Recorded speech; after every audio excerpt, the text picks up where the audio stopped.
Hey, welcome to 49cc Scoot. My name's Brent. I recently bought a Nomar Cycle Hill HD Plus motorcycle tire changer and tried it out for the first time. You can find plenty of how-to videos from Nomar and other customers, so I'm going to go over my experience with it instead. To begin with, I got this model for roughly $500 shipped with the scratch-proof bead breaker upgrade that adds $40. There was a sale and a free shipping offer at the time, but it looks like Nomar runs a lot of sales, so it's probably not too tough to pick it up at a similar price around the time of this video.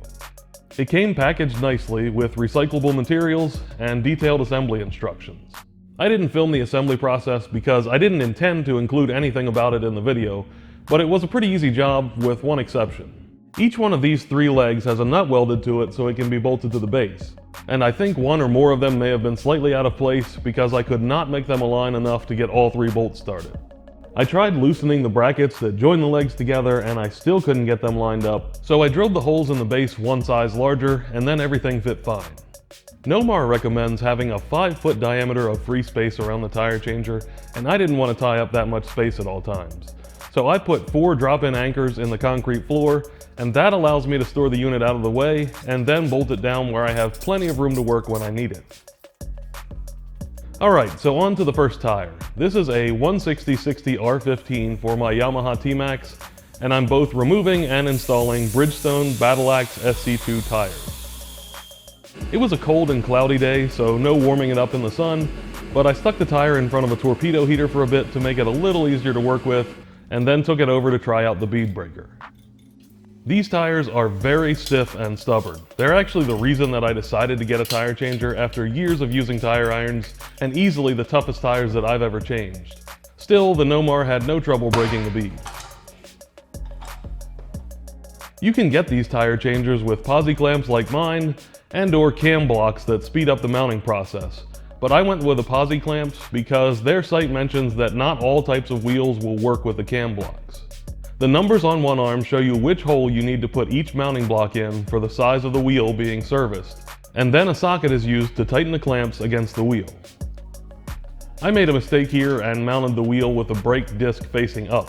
It works, but if you only have a brake on one side of the wheel, it's much easier to work with if you face that down and out of the way while working with the tire. I started working around the top, pushing the bead down and spraying a mixture of Nomar's bead lube and water on the bead. And for an example of how stubborn these tires are, even with the beads already broken all the way around, just pushing my weight on the bead wasn't doing it, so I grabbed my Motion Pro bead breaker for a little help. I put the yellow thing and a wooden wedge up top to keep the bead in place, and then it was time to try out the dismounting function. This end of the bar has to go under the bead using the flatter side, and then it gets rotated so it hooks the bead. This looks really easy in a lot of videos, but I wound up having to use an iron to pry the tire out enough to make room for the tool, and then I used an iron to assist prying the lip over because I didn't want to risk breaking the end of the bar. You can see that the bead is not staying in the drop center well, which would make everything a lot easier, but this was about as good as I could do with the yellow thing and the wedge while trying to use both tools with the stiff tire. Then the rod can swing around and the rod goes into the center of the wheel. Now the D-mount bar is supposed to be rotated around the rim, prying against the center rod to work the top bead off. But my wheel was starting to rotate with the tool, so I had to tighten the posi clamps more. I tightened them until I was a little bit nervous that something was going to break, and the wheel still rotated even with pushing my leg in to try and hold it as well. I pried up a little more of the bead with an iron to help it start, and then the tool easily removed the rest of the top bead.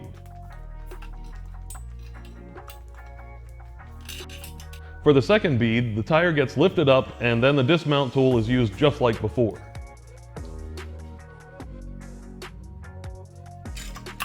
Once again, the whole assembly rotated instead of prying the bead off, so I tried more lube and tightening the posi clamps a bit more.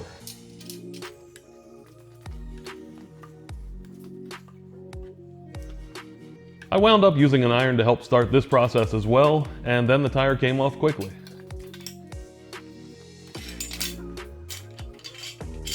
I took the wheel out, cleaned it, and replaced the valve stem, and then put it back into the changer with the brake facing down and out of the way this time. I heated the tire a bit, and then Nomar's tire lube was applied to the lips of the tire, and then the drop center and partial top lip of the wheel as their directions advise. The stand makes pushing the first bead over a lot easier than working in the floor or on my higher workbench. I started pushing the top bead down and inserted the bar's mounting tips under the bead.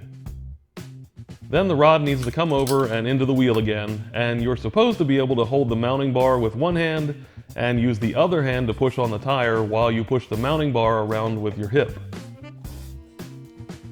That went okay till the bead was somewhere between about half and 2/3 of the way on, and then the wheel started to rotate again.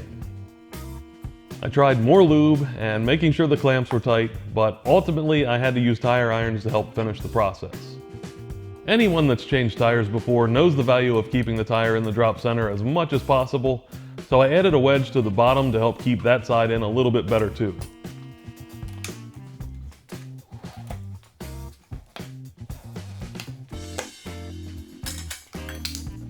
Done. I just had to pump it up to seat the bead, and then install the valve core, set pressure, and balance it. I moved on to the smaller 120/70 R15 front tire to see if that went any easier. This time the process went much more like other videos, and I was able to insert the D-mount tooltip and pry the bead over pretty easily without using a tire iron to help. It took some force, and I had to push on the tire with my leg to keep it from rotating, but the bead came off quickly.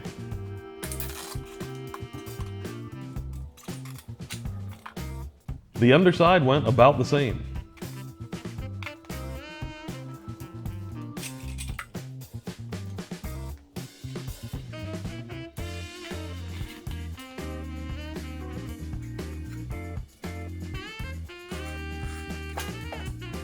It got tough with the tire about 2/3 on again, and I started having to really push into the tire to keep it from rotating, but I just kept pushing the tire into place, and this one popped on without needing tire irons to finish. So here are my thoughts after doing a set of tires on the Nomar Cycle Hill HD Plus. I know that the rear tire looked tough, probably tougher than it should with a tire changing machine. But you should have seen me in the floor and on the workbench trying to work with just tires and spoons last time. I was using both knees and the yellow thing to hold the tire and trying to use 3 irons at the same time to fight the bead on, and I mean fight the bead on. It was awkward to say the least, and again, that was the experience that led me to look for a tire changer after years of just using irons. The Nomar tire changer definitely improved the process for me. The bead breaker, especially with the no scratch upgrade, was very easy to use. Working at roughly waist height alone is a big improvement for comfort. It's low enough to make it easy to push down on the tire with your weight, and it lets you use your legs to push on the tire and your hip to push the bar around. As you saw, I did use tire irons to help me with some of the processes for the rear tire, but it was still so much easier than doing it without the tire changer, and I'm guessing that a lot of people that are considering a tire changer probably have an iron or two around anyway, so it's not really a big deal. The front tire went more like the advertisements, and I expect that many tires will be similar to that experience. Some tires that I've used are no trouble at all with irons, so I think they'd be a breeze with this changer. If I had the opportunity to go back and get the Nomar again, or buy something else, or buy nothing at all, I would choose the Nomar again. I definitely think that it is an asset to have around, and I won't dread changing even tough tires so much anymore. I'm hoping this video has been helpful if you're thinking about getting this tire changer for yourself, and if it has, I'd greatly appreciate a like. Subscribe for more and turn on notifications so you don't miss any future updates, and thank you for watching.